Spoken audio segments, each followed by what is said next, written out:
안녕하세요. 안녕하세요. 예, 오랜만에 출연해 주셨는데 간단한 자기소개 부탁드립니다. 네, 얼마 만에 왔는지 모르겠습니다. 정신과 전문의 유은정입니다. 오늘 제가 궁금한 게요. 주변에 친구가 단 한 명도 없는 사람들이 가지고 있는 어떤 특징이라고 할 만한 게 있을까요?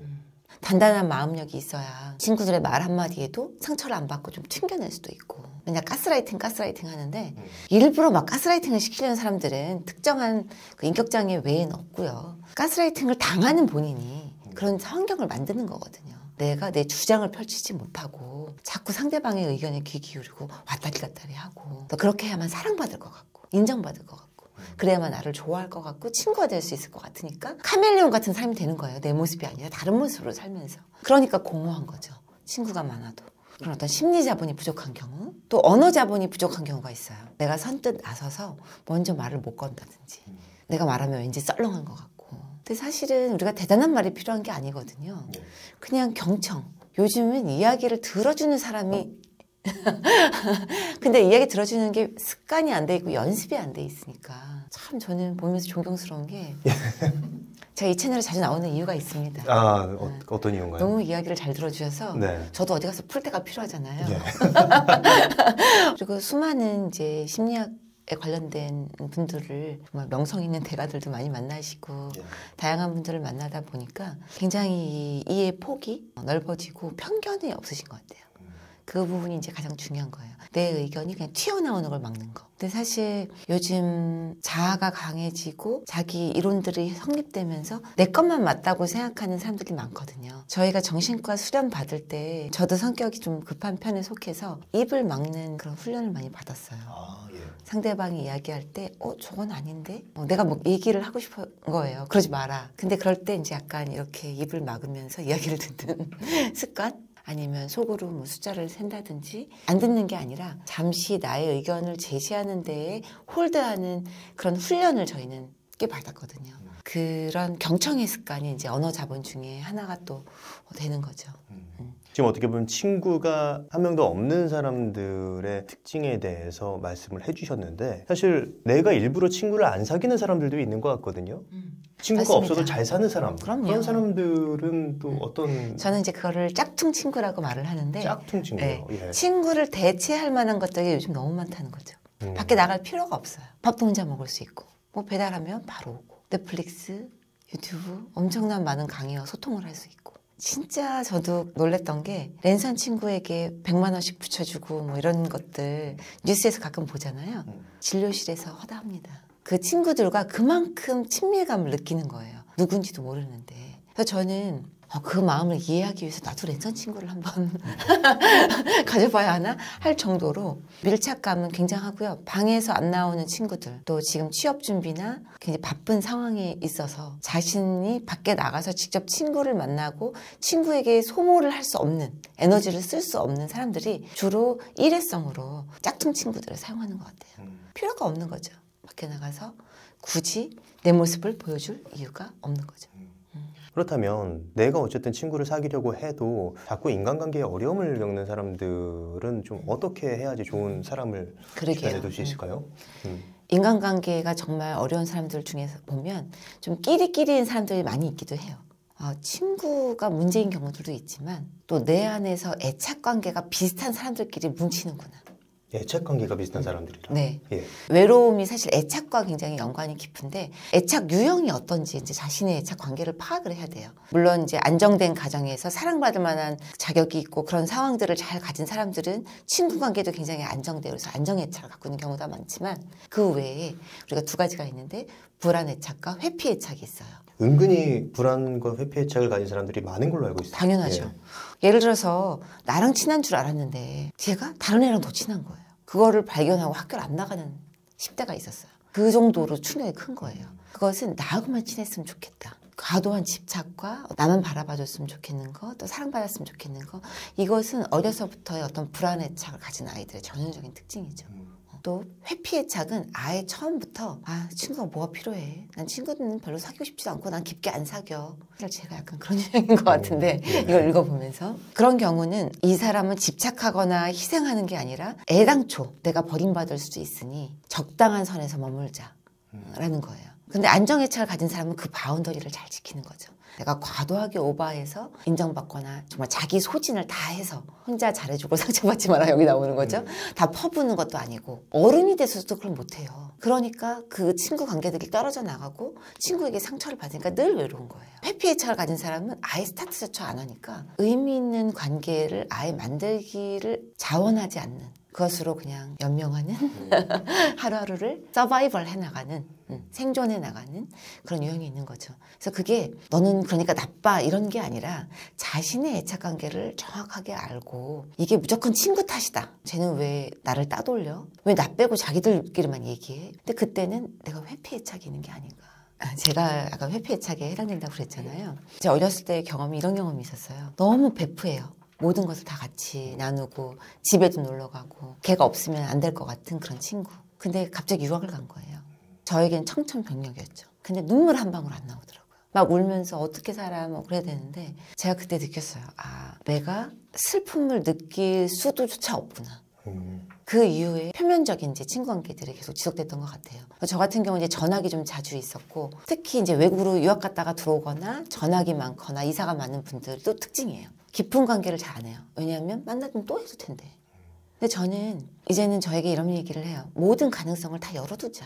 이 친구와는 뭐 오래 만날 수도 있고 오래 안 만날 수도 있고 사회에서 잠깐 만났다 헤어질 수도 있고 사회에서 안 만날 수도 있고 운동 친구일 수도 있고 아닐 수도 있고 게임 친구일 수도 있고 아닐 수도 있고 그래서 친구라는 거에 대한 관계가 가능성을 많이 오픈해주면서 열어놓는다면 나의 가진 부분도 이 친구에게 도움이 될 수 있고 이 친구의 가진 부분도 나에게 도움이 될 수 있고 서로 재배열될 수 있다면 매력적인 사람이 되는데 좀 더 빨리 다가갈 수도 있겠다.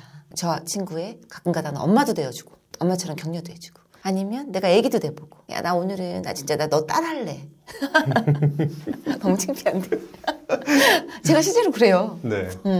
그러면 또 시작이구나 이제 이러겠지만 그래 우쭈쭈 해주고 그래 오늘 힘들었어요 뭐 이런 거 다양한 역할을 해줄 수 있다는 거죠. 그래서 요청할 수 있는 힘 나의 나약함과 취약성을 그대로 드러낼 수 있는 힘이야말로 가장 큰 마음력과 자존감의 핵심이 아닐까. 한편으로는 그게 또 용기가 필요한 것 같아요. 나의 취약성을 드러내는 것도 그냥 약한 사람이 취약성을 드러내는 게 아니라 마음이 강한 사람이 자신의 취약성을 보여줄 수 있는 것 같다라는 생각이 들었고 그런 의미에서 친구의 어떤 그 정의가 한 가지로 국한된 게 아니라 굉장히 다양할 수 있다라는 그런 가능성에 대해서 설명을 해주신 게 내가 지금 친구가 한 명도 없다라고 생각하지만 사실은 내가 굉장히 좋은 친구들을 많이 가지고 있을 수도 있겠다라는 생각에 또 반전이랄까요? 그런 것들이 좀 일어나는 것 같습니다. 요즘 친구 만들기 힘들다. 요즘 애들은 핵게임이다. 막 이런 얘기를 하는데 저는 오히려 온라인 세상이 있잖아요. 굉장히 다양한 배경의 다른 사람들을 통해서 자기가 더 성장할 수 있는 기회는 엄청 열려 있다고 생각을 해요. 제가 이제 요즘 어떤 사이트에서 뭐 예를 들어 화분 키우기 이런 게 있더라고요. 그러면 그날 탁 모이는 거예요. 그래서 화분 키우기를 같이 배우고 흩어지더라고요. 거기서 만난 친구도 친구거든요. 이어질 수도 있는 거고 공통 화제를 가지고 있으니까. 또 유럽 여행 갔어. 근데 스위스의 뭐 식당이다. 여기서 밥 먹을 뿐 갑자기 확 모이는 거예요. 구글에서. 그런 걸 보면서 와 이건 너무 신세계다. 하지만 이게 또 색다른 의미의 친구 아닐까. 그때 밥을 먹어줄 수 있는 그 나의 시간을 할애하고 유럽에 왔을 때 우리가 정보를 쉐어하고 또 같이 경험했던 거 그 순간을 같이 그 모먼트에 함께했던 그 순간 그게 친구잖아요 사실. 전 너무 좋다고 생각해요. 그리고 남사친 여사친도 쟤는 썸 탄대 쟤는 왜 이렇게 남자가 많아 쟤는 날라리 이런 개념이 아니라 이성을 통해서 또 얻는 것들이 다르잖아요. 제가 환자분들한테 늘 얘기하는 게 선생님 저는 썸만 타고 썸이 너무 많아요. 누구 사귀어야 돼요? 맨날 이러세요. 제가 정말 명답을 딱 줍니다. 명품 가방 있잖아. 무슨 C사가 있고 모사가 있고 이렇게 다 있는데 보면 다 좋아. 다 갖고 싶어. 다 갖니? 다 살 수 없어. 아 이건 이래서 좋구나. 어머 이건 이래서 좋네. 이건 줄이 달렸네. 그러면서 좋은 점을 누리고 감탄을 해라. 작은 거에. 이 친구는 이래서 좋아. 이 남자애는 이런 게 멋지네. 얘한테 이런 걸 배워야겠다. 명품을 즐기듯이 명화를 즐기듯이 갤러리에 있는 명화 다 살 수 없잖아요. 애인이 되는 건 소유를 하는 거지만 친구가 되는 건 소유를 하는 게 아니기 때문에 더 많은 친구, 더 다양한 친구, 또 그 안에서의 너무 좋은 기회들을 열 수 있고 오히려 지금 2030 분들이 온라인 세계에서 만나는 친구들 역시도 굉장히 소중한 친구다 라고 말씀드리고 싶어요. 예. 굉장히 친구의 다양한 가능성에 대해서 말씀을 해주셨는데 아까 전에 불안정 애착 그리고 회피애착에 대해서 이제 말씀해 주셨어요. 네. 근데 내가 지금 그런 성향을 가지고 있어서 좀 인간관계 맺는 게 어렵다. 그런 사람들에게 좀 어떤 게 필요할까요? 바운더리라고 하죠, 우리가. 사람과 사람 사이의 거리. 그 부분 지키기가 사실은 거의 인간관계의 핵심 끝이라고 보면 되는 겁니다. 정답이라는 건 없어요. 인생에서 인생 시즌별로 다 상황들이 다른 거지. 이렇게만 살아야 된다. 그러면 두 갈래로 딱 나뉠 거예요, 아마. 나는 친구가 무조건 많아야 된다. 아니다. 친구 없어도 살 수 있다. 정답이 아닌 거거든요. 자신의 상황을 살펴보는 게 굉장히 중요해요. 내가 불안애착이 많을 때에는 내가 이런 사람이 연연하는구나. 왜 얘는 나한테 댓글 안 달지? 왜 얘는 내 카톡 안 읽지? 이런 걸로 불안해하거나 할 땐 내가 불안애착이다. 또는 나는 그냥 시작조차 안 해. 이런 것은 회피애착이다. 이 요인을 상대를 탓하는 것보다는 나를 들여다보는. 그래서 조금 더 이렇게 개선해 나가는 하루하루. 예를 들어서 회피애착이라면 좀 더 내가 먼저 뭐 친구에게 카톡이라도 내가 지난번 이런 걸 너 해줘서 고마웠어. 아니면 지난 이야기를 기억해 주는 것. 너가 그때 그 얘기 했는데 그거 어떠니? 그러면서 그 끈끈한 관계들이 지속되는 거거든요. 그러니까 작게 실천할 수 있는 거는 작은 걸 하나 기억해 주는 거. 뭐 고맙다, 미안하다. 오글거릴 수 있어요. 작은 거 하나 실천해주는, 작은 것을 기억해주는, 그게 참 중요한 것 같습니다. 그럼 불안애착은 어떻게 하면 될까요? 불안애착 같은 경우는 연락이 오지 않는 혼자만의 시간을 좀 더 버티는 힘을 키워야겠죠. 불안애착이라는 건 혼자 있을 때 너무 불안한 사람들의 특징이에요. 근데 결국 가서는 왜 인생은 다 혼자다 이런 말을 하잖아요. 그건 혼자 살라는 얘기가 아니에요. 혼자 있을 수 있는 힘, 혼자서 자기 주변에 머물 수 있는 힘, 혼자여도 괜찮은 힘, 그것이야말로 가장 큰 마음력이다. 그래야만 또 바운더리를 지킬 수가 있는 거거든요. 내가 불안하면 내 바운더리도 왔다리 갔다리, 바운더리를 넘나들고 선을 넘게 되고, 또 남이 선을 넘어도 거절하지 못하고 그런 상태가 되는 건데, 불안애착인 분들은 좀 더 혼자 있을 수 있는 힘을 더 키우는 게 중요할 것 같습니다. 결국에 인생을 살면서 물론 혼자서도 잘 살아가는 사람들이 많이 있지만 그럼에도 불구하고 한두 명의 내 편을 만드는 거, 이게 굉장히 우리의 삶을 풍족하게 만들어주는 역할을 하는 것 같습니다. 오늘 많은 말씀 해주셨는데 마지막으로 하고 싶으신 말씀 있으시다면 어떤 게 있을까요? 네, 요즘 소위 잘 언급되지 않는 플라토닉 러브에 대한 얘기를 하고 싶어요. 사람들은 사랑과 어떤 에로 시스템이 더 위에 있다고 생각하고, 우정이나 어떤 플라토닉 러브는 그 밑에 있는 상하 개념으로 생각하기 쉬운데, 사실은 고대 철학자들은 반대로 생각했었거든요. 우리가 영화나 이런 데서 뭐 연애, 감성 이런 것 때문에 더 그걸 우선하게 됐는데, 플라토닉 러브가 결국은 뭐냐면 서로가 배워가는 거예요. 관계를 통해서. 저 사람 참 좋다. 우리가 저 사람의 좋은 점을 보면서 감탄을 해야 돼요. 그 한 사람을 봤을 때 감탄할 부분 한 가지가 있거든요. 저는 제가 잘난 척하는 게 아니라 정신과의사로서 갖춰야 될 가장 큰 자질 중에 한 가지 제가 자신 있는 게, 한 사람을 봤을 때 그 사람의 가장 보석과 같은 그 부분을 감탄할 수 있어요. 그걸 찾아낼 수가 있어요.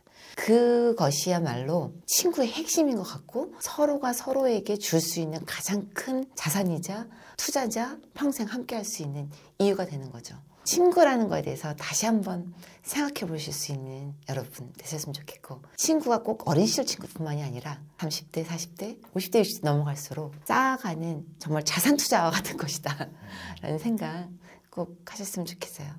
네.